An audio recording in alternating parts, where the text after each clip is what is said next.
ठीक, statutory requirements दिख रहा।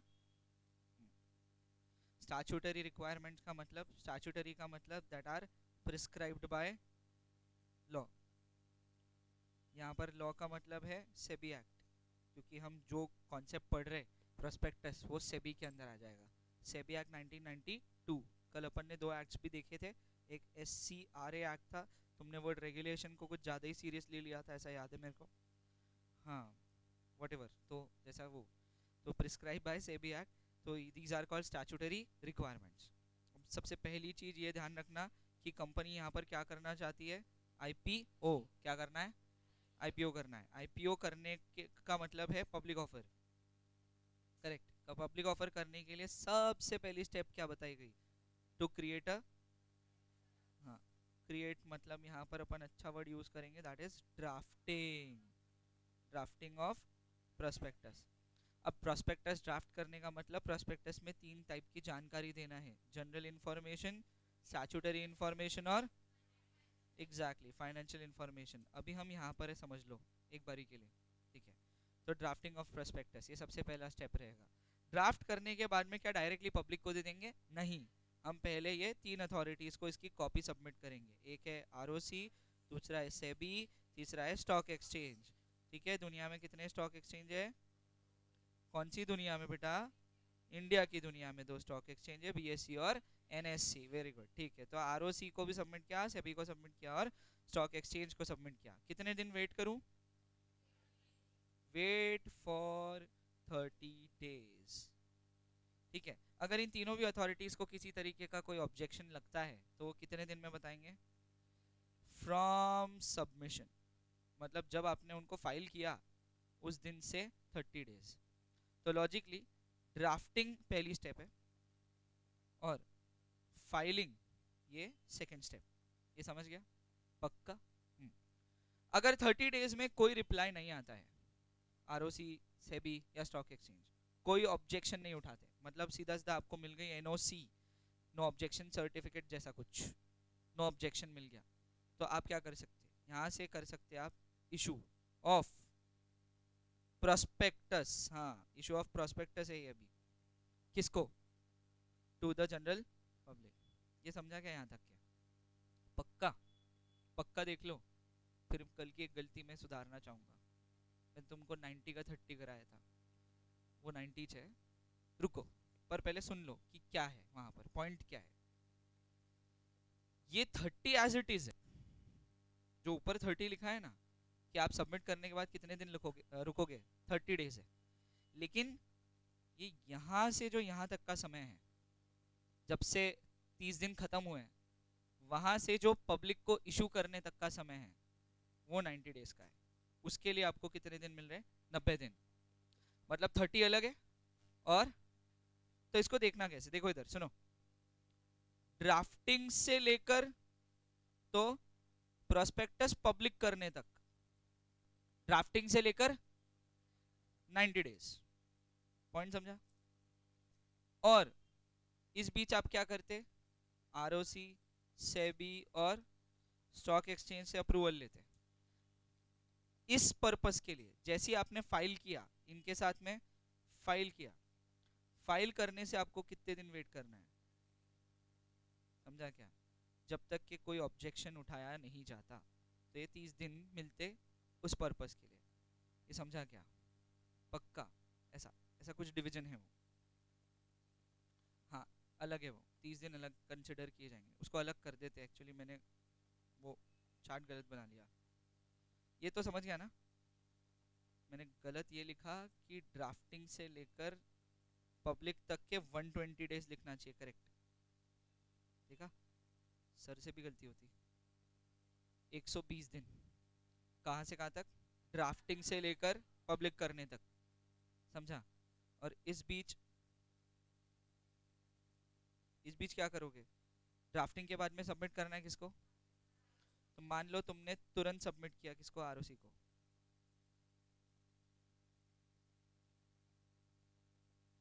इसको अपन बोलेंगे स्टेज ऑफ फाइलिंग। फाइलिंग से आपको कितना वेट करना है, ये समझा ना। तो 30 डेज जैसे ही हो गए, वहां से कितना फेज बचा, ये समझा ना? अब समझा? पक्का? खत्म हो गया, यहाँ तक ही था वो। क्लियर है? अब इसमें अपन ने एक और चीज ये पढ़ी थी कि ड्राफ्ट करने के बाद सबसे पहला काम क्या? सारे बोर्ड ऑफ डायरेक्टर्स का सिग्नेचर। सारे सारे के सारे जितने होंगे उतने पूरे, या तो फिर उनके अटॉर्नीज। इस पे कल डिस्कशन हुआ था। अटॉर्नीज का मतलब जिनको, हाँ, जिनको साइनिंग अथॉरिटी है, उनको आप बोल सकते हैं ऑथराइज सिग्नेटरी। ठीक है? तो उनको अटॉर्नी क्यों बोला गया? क्योंकि जैसे अपन ने कल एग्जाम्पल लिया था, ABCDEFGHI और J, ऐसे टोटल कितने डायरेक्टर्स है ये? 10। इसमें से अपन ने एक्टिव किसको बनाया था? I और J को एक्टिव बनाया था।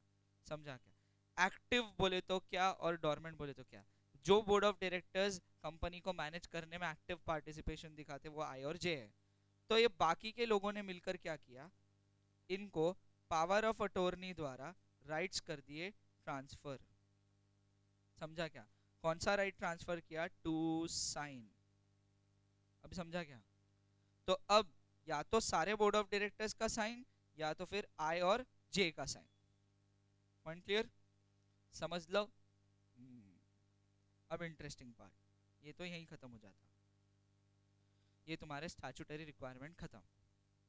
आ गए ना सारे पॉइंट्स? पक्का आ गए? देख लो एक बार। डेट बाकी है, डेट का क्या करेंगे? तो प्रोस्पेक्टस, प्रोस्पेक्टस की डेट इंपॉर्टेंट पॉइंट क्यों है? शेल्फ में तो डेट इंपॉर्टेंट अभी फिलहाल नहीं रहेंगी जब तक कि वो सोचते नहीं कि उनको फिर से प्रोस्पेक्टस निकालना है। तो शेल्फ प्रोस्पेक्टस पे कभी भी डेट मेंशन कब होती है? इस पे मेंशन जब उनको इशू करना है तब। बराबर है? लेकिन बाकी के बच्चे कितने? 4। 1 2 3 4। कौन से हो गए? Abridged prospectus, red herring prospectus, letter of offer and offer letter. ये चारों में भी डेट ऑलरेडी मेंशन की जाती है। ये समझा? बोले सर इन चारों का भी वैलिडिटी कितना होता है? एक इशू तक। मतलब ये कितने काम में आएंगे? सिर्फ वन टाइम काम में आएंगे। कितने बार काम में आएंगे? सिर्फ एक ही बारी काम में आएंगे। ये समझा? पक्का? सर नॉर्मली इसका वैलिडिटी कितना? 1 ईयर। डन? तो बोले सर ये 1 year 1 issue what ever calculation के लिए आपको यहाँ पर लिखनी पड़ेंगी डेट ऑन प्रोस्पेक्टस। अब इंटरेस्टिंग पार्ट, डेट कितनी होती है?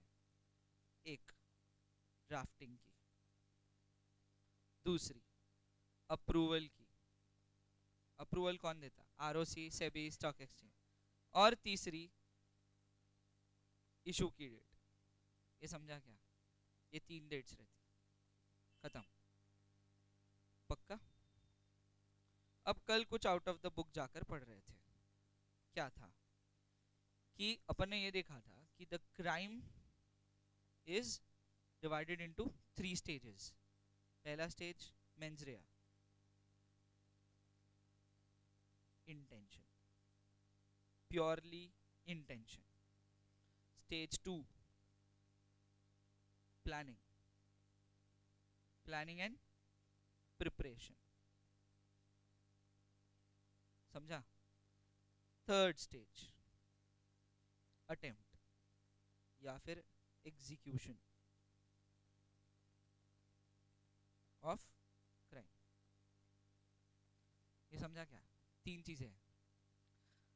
अगर इसमें से पहली 2 भी है तो आपको ले जाया जा सकता है, क्योंकि आप सस्पेक्ट हो, मतलब शक के बिना पर आपको ले जाया जा सकता, पुलिस कस्टडी हो सकती। और अगर ये हो गया तो फिर तो गए, फिर तो 1 2 3 हो जाता। सिर्फ 1 2 नहीं, 1 2 3। समझा ना? देखा, क्राइम भी 1 2 3 में डिवाइडेड है। पॉइंट ये है यहाँ पर कि ध्यान से देखना।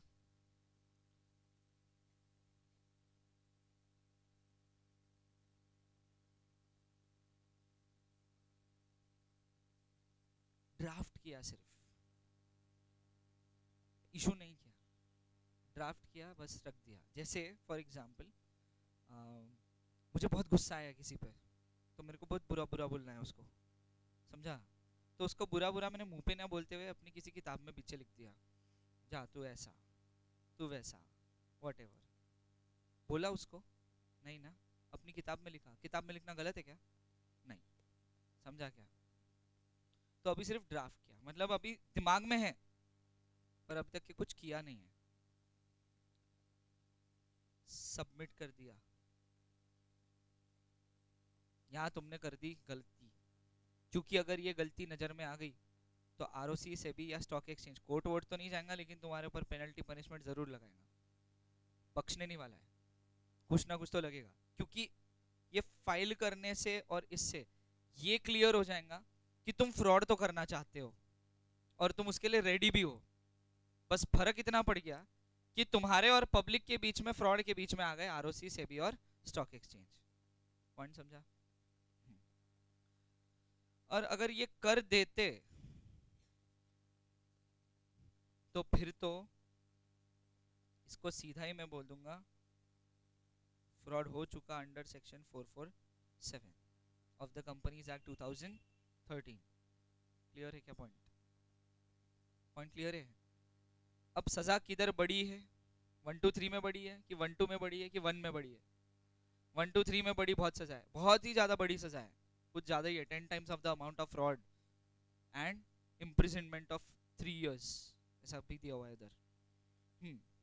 सर फ्रॉड के लिए जिम्मेदार कौन कौन रहेगा?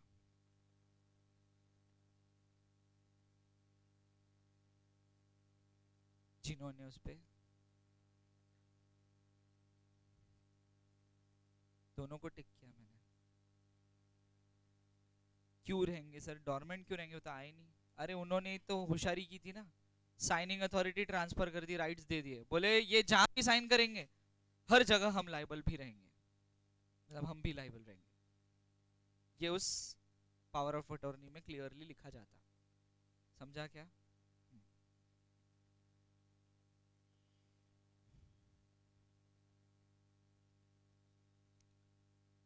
गवर्नमेंट अथॉरिटीज है, नहीं कोई रिस्पॉन्सिबिलिटी नहीं है। हो सकता कि वो निकल भी जाए, हो सकता फंस भी जाए। फंस गया अगर तो ठीक है, हाँ स्ट्रिक्टली होता है ना चेक। इसके लिए तो जल्दी से किसी भी कंपनी को लिस्टिंग होने का अप्रूवल नहीं मिलता, अपने शेयर्स स्टॉक मार्केट पर लिस्ट करने का अप्रूवल मिलता ही नहीं, जल्दी से मिलता नहीं। और जब तक आप लिस्टिंग नहीं कर पाओगे तब तक कि आप आईपीओ नहीं कर पाते हो। तो बहुत इजी नहीं है ये, ऐसे निकल जाना कोई पतली गल्ली नहीं है ये कि निकल जाएंगे, ऐसा नहीं होता है। एक आधी चीज मिस कर दी अगर सेबी ने तुम्हारे नाम रेपुटेशन की वजह से, जैसे तेरा नाम बहुत अच्छा है, तो होमवर्क हमेशा करके आती, तो क्या होगा? जब मैं बुक्स चेक करूंगा मैं तेरी बुक बहुत लीनियंटली चेक करूंगा। तेरे को पता है कि तूने गड़बड़ किया हुआ है, लेकिन मैं तेरी बुक ऐसे चेक कर रहा, हाँ सृष्टि की बुक है, फिर हमेशा ही होमवर्क करके आती है, साइन कर दिया। अभी मैंने क्या कर लिया? गलती। क्या कर दिया? गलती कर दी। क्या कर दिया? भरोसा कर लिया ज़्यादा इच नाम की वजह से, पुरानी रेपुटेशन। होता है ऐसा कभी कभी, है ना?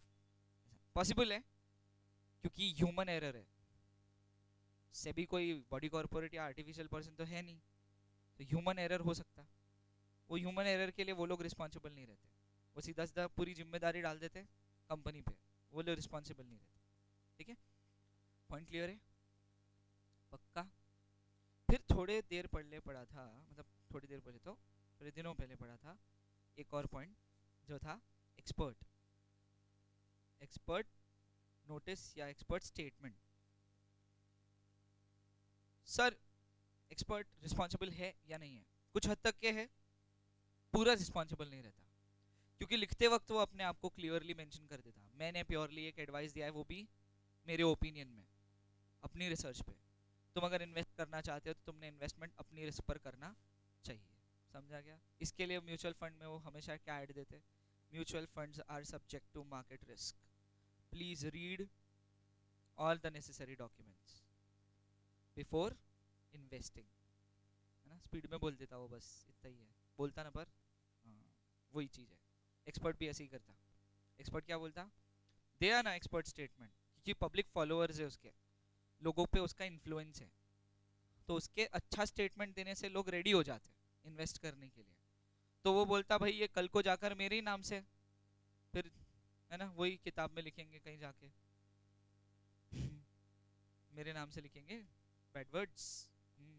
बोले ये नहीं होना चाहिए, क्योंकि अगर ये हो गया तो लाइबल भी मेरे को ठहराएंगे कल को। तो बोले इसके लिए मैं पहले ही सेफ हो जाऊं, तो ऐसा स्टेटमेंट में लिख देता कि एक्सपर्ट ने स्टेटमेंट ज़रूर दिया है, लेकिन वो उसका पर्सनल रिसर्च है, it is totally his personal research. If हो सकता कि उसके पार्ट से, उसके आंखों से कुछ मिस हो गया हो, तो उसने एक्सपर्ट ओपिनियन दो अच्छा भी दिया होगा, लेकिन इन्वेस्टर्स जो भी रहेंगे उन्होंने अपनी रिसर्च से इन्वेस्ट करना चाहिए। तो invest at your own risk. Clear? पक्का? अब पढ़ते, नीचे के कुछ हेड्स बाकी है, मैंने वैसे चैप्टर खत्म कर दिया बट स्टिल बाकी है। पॉइंट सुनो, ये सिविल ऑफेंस भी है और ये क्रिमिनल ऑफेंस भी है। क्रिमिनल इसके लिए क्योंकि ये फ्रॉड है, सिविल इसके लिए क्योंकि यहाँ पे पैसा इन्वॉल्व है। इन दोनों में क्या फर्क रहता है? Offences are of two types, criminal offences and civil offences. एक ही बार बताऊंगा ये, क्योंकि दोबारा इसको सीएस में पढ़ना होता है। क्रिमिनल, क्रिमिनल क्या होता है, सिविल क्या होता है? क्रिमिनल बोले तो सीवियर ऑफेंस है, वेरी सीवियर, सीवियर है। सिविल ऑफेंसेस ठीक ठाक सीवियर है, मतलब ओके ओके, ठीक है, तो इतना ज़्यादा सीवियर नहीं है जितना कि क्रिमिनल सीवियर है। दूसरा, क्रिमिनल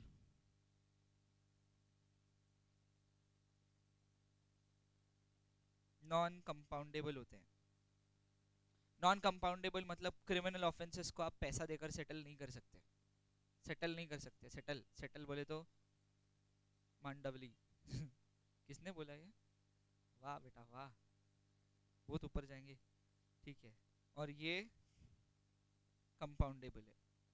कंपाउंडेबल मतलब सेटल हो सकते हैं, पैसा ले दे के सेटल होता, कोर्ट के थ्रू भी पैसा ले दे के सेटल होता, कोर्ट करवाते। Money matters are settle by money itself only, maximum money matters are settle by money. मतलब भाई शिखा ने मेरे पैसे लेके गई, दे ही नहीं रही वापस, कब से मांग रहा उसको, दे ही नहीं रही, डुबा दिए पैसे। तो शिखा के ऊपर court case, police complaint and all, Shikha को पकड़ के लेके आए। पकड़ के लेके आने के बाद शिखा ने खुद ही बोल दिया दे रही ना पैसे, अब भी दे रही, 2 मिनट रुको। फिर जैसे ही वो पैसे दे देती, बस हो गया केस सॉल्व। शिखा को कोई सजा नहीं होती, कुछ भी नहीं है, वो नहीं पेनल्टी नहीं लगती, क्योंकि मैं ही बोल देता जाने दो, पैसे तो दे रही ना, पेनल्टी लगाएंगे और पैसे नहीं देंगी और सताएंगी, इससे अच्छा छोड़ दो, जाने दो, पैसे दे दी ना, छोड़ दो, बात खत्म करो। हाँ, कोर्ट लगा सकता उसकी ओपिनियन पे, कोर्ट की ओपिनियन पे, कोर्ट का टाइम वेस्ट हुआ ना, जब पहले से देने ही थे तो पहले दे देती, इतना कोर्ट का टाइम खराब नहीं होता। ऐसा हो सकता, वैसा पॉसिबल है, या तो माफ़ी भी मिल सकती चेहरा देख के, पॉसिबल है। हाँ हाँ होता, अरे मैं देखो क्या बोलता, दुनिया में चेहरे का, ड्रेस है उनका, पर्सनालिटी का बहुत बड़ा इन्फ्लुएंस रहता, बहुत बड़ा। इसके लिए जगह जगह पर तुमको बताया जाता कि कैसे जाना चाहिए, बहुत इन्फ्लुएंस है उस चीज़ का, बहुत ज़्यादा। मतलब व्यूज़ बदल जाते लोगों के, चेंज हो जाते व्यूज़, एकदम बदल जाते, सिर्फ अपीयरेंस की वजह से, समझा? सिर्फ अपीयरेंस की वजह से व्यूज़ ही बदल जाते, पूरे व्यूज़ बदल जाते हैं। फिर अगर कोई एकदम ही शैबी टाइप रहेगा, उसको देखकर ऐसा व्यू रहेगा, हाँ इसको क्या ही आता है ऐसा। और अगर कोई बहुत ही वेल ड्रेस्ड रहेगा तो उधर थोड़ा सा अपने को फील होता, नहीं रे ये आगे बढ़ जाएगा तो इसको आता ही होगा, इंटेलिजेंट होगा, इतना अच्छा वेल ड्रेस्ड है, स्मार्ट हैंडसम है, ऐसा कुछ, ऐसा। ये व्यूज बदल जाते, और ये मालूम क्यों करते लोग जानबूझ के? टू क्रिएट प्रेशर सामने वाले पे। Well dressed person pressure create करता, और शैबी पर्सन प्रेशर क्रिएट ही नहीं कर पाता, डोमिनेशन ही नहीं बना पाता वो, रीजन उससे कोई इन्फ्लुएंस नहीं होता। लेकिन अगर अपीयरेंस वाइज बहुत ही ज़्यादा अच्छा है, ड्रेस्ड है एकदम बहुत ही, वो डोमिनेट कर पाता है किसी पे भी, क्योंकि थोड़ा सा लोग उससे सोच समझ के बात करते हैं, न जाने कौन निकल जाए, ऐसा, समझा? हाँ, यही तो है दुनिया का खेल, बेवकूफ़ बना रहे सब एक दूसरे को, मैं भी नॉन कंपाउंडेबल, नॉन कंपाउंडेबल मतलब नॉन बेलेबल हो गया। ये पेन ने टाइम पे धोखा दे दिया, देखा, पेन भी धोखा देते हैं। नॉन कंपाउंडेबल मतलब नॉन बेलेबल, कंपाउंडेबल बेलेबल होते हैं। बेल का मतलब क्या होता, वो झाड़ नहीं, बेल का मतलब पैसे देके, कुछ दिन की बेल मिलती।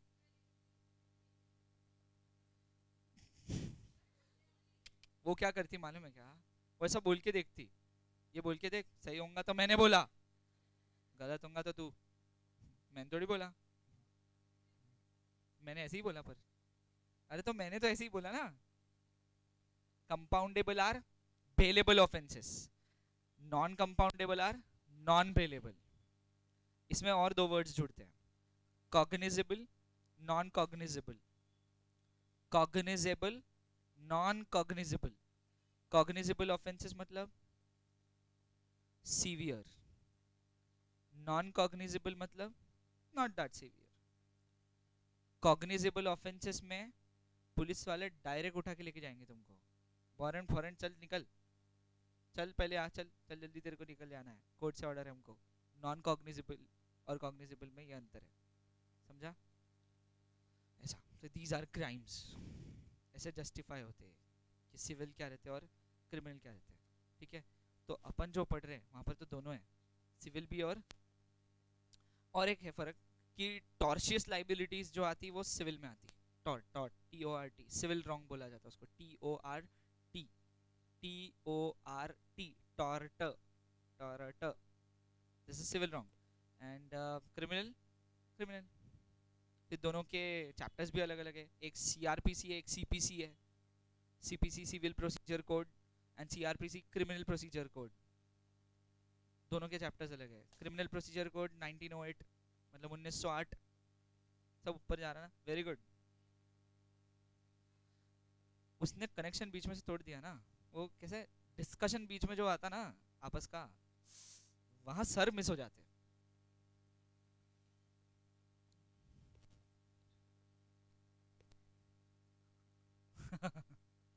ठीक है, तो समझा ऐसा।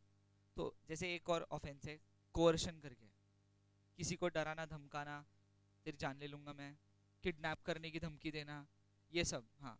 तो ये सब चीजें जो है ना, ये कोerशन है। Coercion is a crime, not a civil wrong, it's a crime, समझा? सुइसाइड क्राइम है, सिविल रॉन्ग नहीं है। सर हमारी जान ले रहे हैं हम, वो भी हक नहीं है हमको, नहीं है, नहीं है, बिल्कुल नहीं है।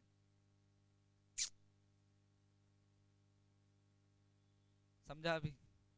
पक्का? आगे बढ़ते फिर, पढ़ते फिर अब आगे। क्या है? क्या तुलसी? करके देख एक बार। और मैं बोलता, मैं भगवान से दुआ मांगता कि तू करे भी तो तू बच जाए बेटा, उसके बाद में जो जीवन हो जाएगा तेरा, वो इतना अचानक से सुखमय हो जाएगा। I am talking in sarcastic way, कि इतना अटेंशन मिलेगा तेरे को लोगों का कि तू बोलेंगी इससे तो कंप्लीट मर जाती अच्छी में। खत्म है, सुसाइड करो, पूरा करो, नहीं तो मत करो, ऐसा अधूरा मत करो, ऐसे दिखाओ मत। वो क्या है, नहीं तो बहरा 2 घंटे तक जिंदा ही है वो, क्या मतलब है उसको, 2 घंटे में कोई ना कोई बचा ही लेता, फिर वो बच जाते ना तो फिर प्रॉब्लम होता। ऐसा मत करो डायरेक्ट, जिप, खत्म।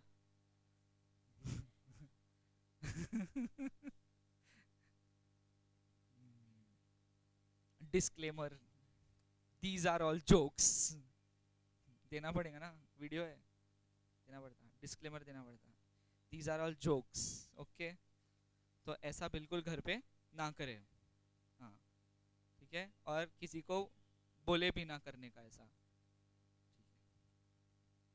Penalty for non compliance, non compliance का मतलब होता है non fulfilment of conditions, non fulfilment of conditions is called as non compliance.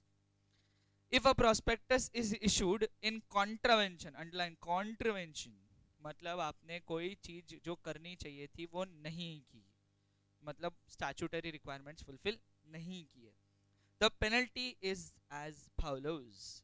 The company shall be liable to a fine between 50,000 to 3 lakhs. सिर्फ provisions fulfil नहीं किए तो, हाँ इधर आपने कोई क्राइम नहीं किया है, अभी प्रोविजन फुलफिल नहीं किए.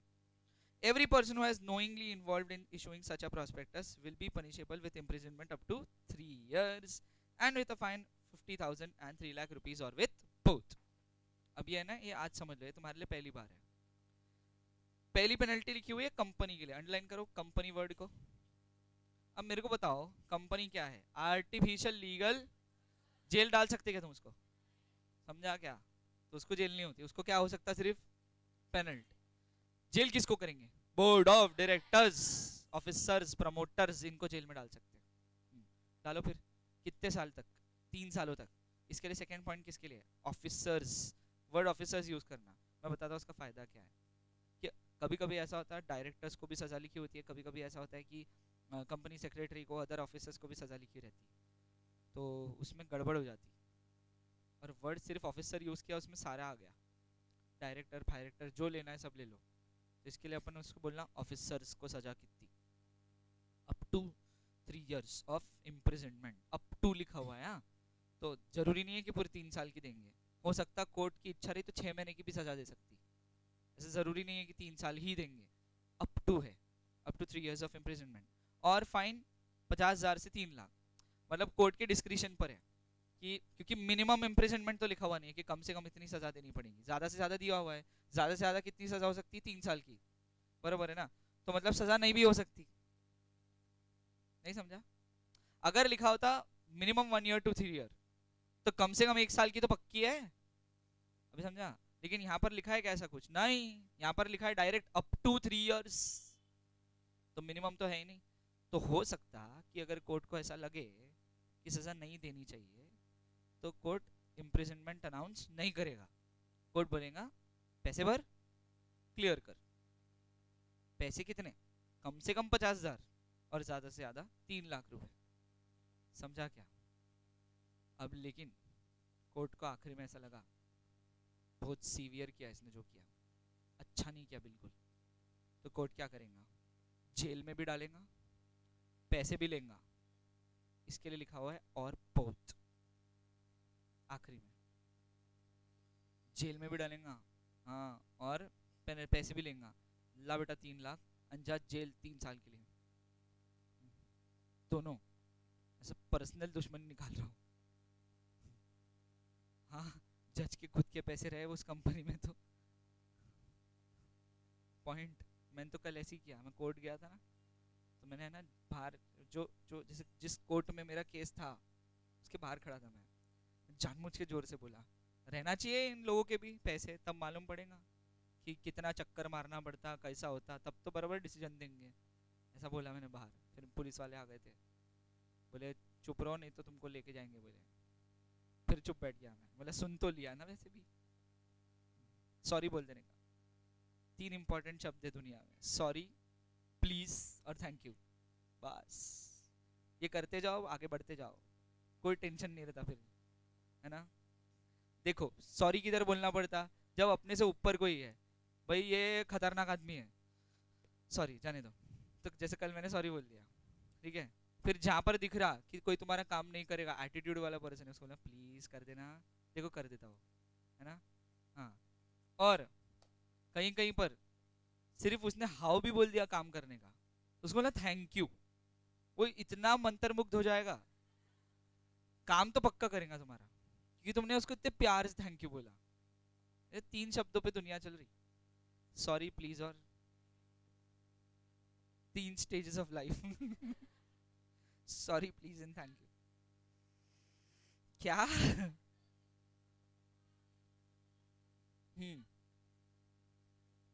ढंग से बोलो सॉरी थोड़ा सा, देखो फिर होता क्या असर.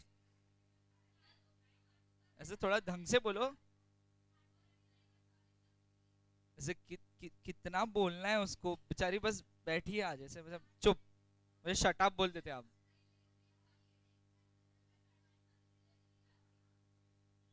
वो ढंग से नहीं बोलते ना तुम, उसमें भी तुम्हारे इंटेंशन देखने पड़ते, देखो इंटेंशन।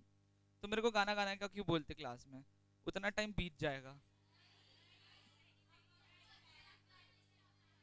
सब मालूम है ना बे, क्या तुम पहले आए क्या? हैं? हाँ हाँ। चलो आगे बढ़ते हैं इस बात। Misstatement in a prospectus. Misstatement मतलब false information in the prospectus. Misstatement, misstatement समझ गया? मिस स्टेटमेंट मतलब तुमने गलत सलत जानकारी उसके अंदर लिख दी। समझा क्या? सर मैं कल क्यों नहीं आई थी, बुखार था मेरे को। Miss statement. As the investors make their decision to invest based on the information given in the prospectus, care should be taken to ensure all the information is accurate, underline, and no material fact is omitted. Omitted मतलब छुपाया, छुपाना।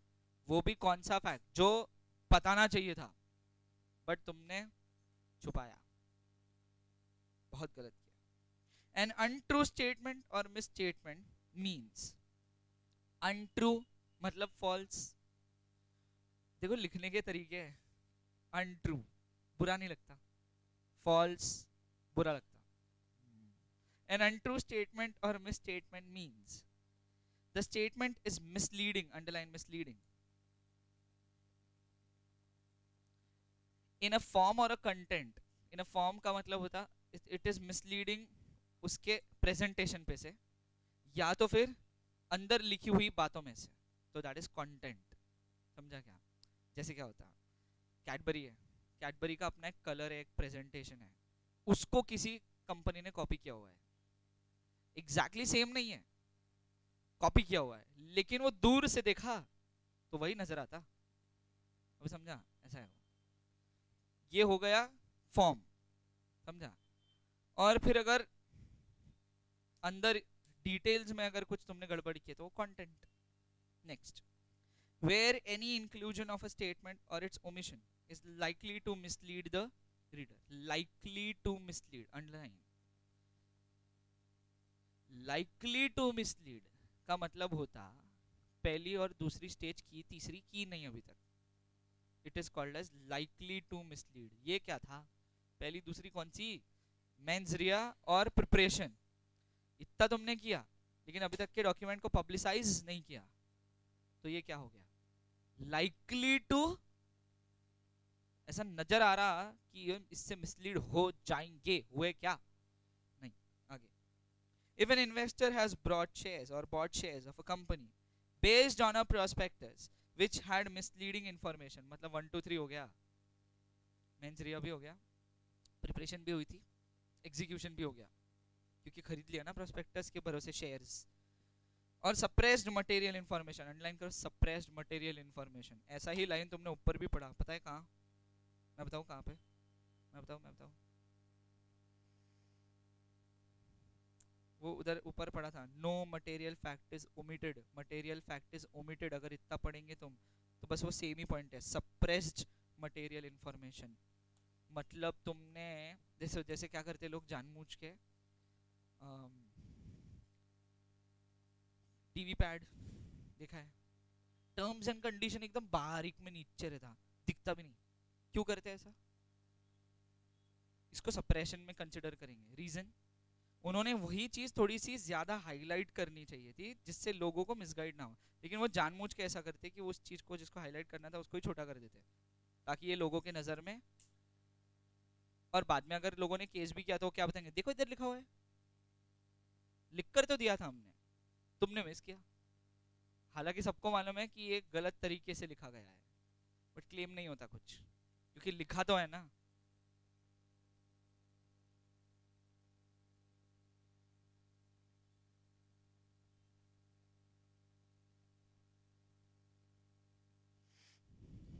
नहीं खरीदना था तूने।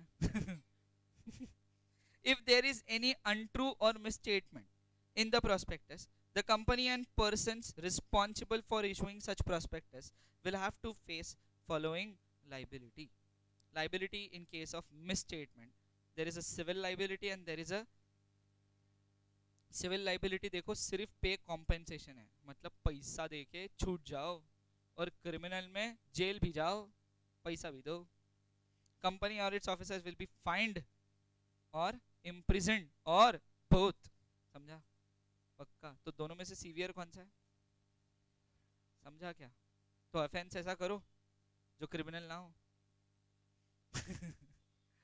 Offence ऐसा करो जो क्रिमिनल ना हो. सिंपल.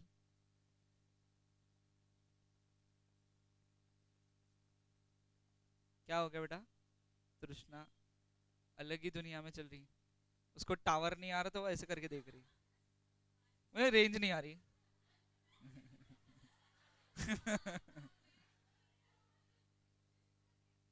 आ गई आ गई आ गई.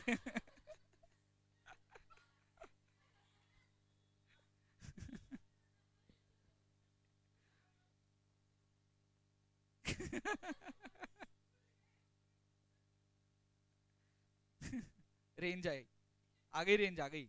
इतनी बातचीत कर रही ना वो, नहीं तो एकदम ब्लैंक थी. क्या पढ़ा रहे तुम?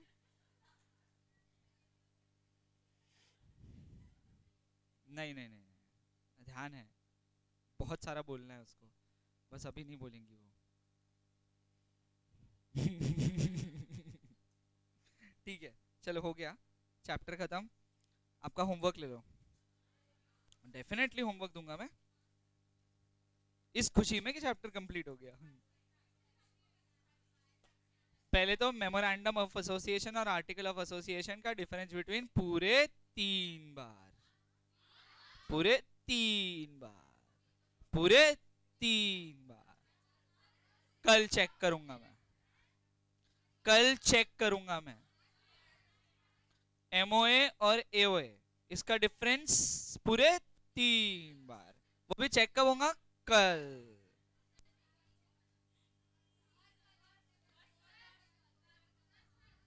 तो एक थोड़ा फ्यूचरिस्टिक होमवर्क देंगे अपन.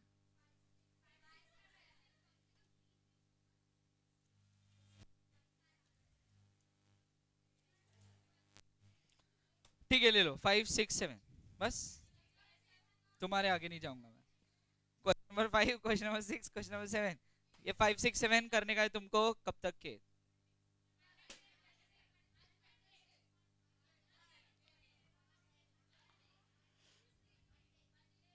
सैटरडे. सैटरडे. धन्यवाद. जा सकते आज का लेक्चर यहीं तक.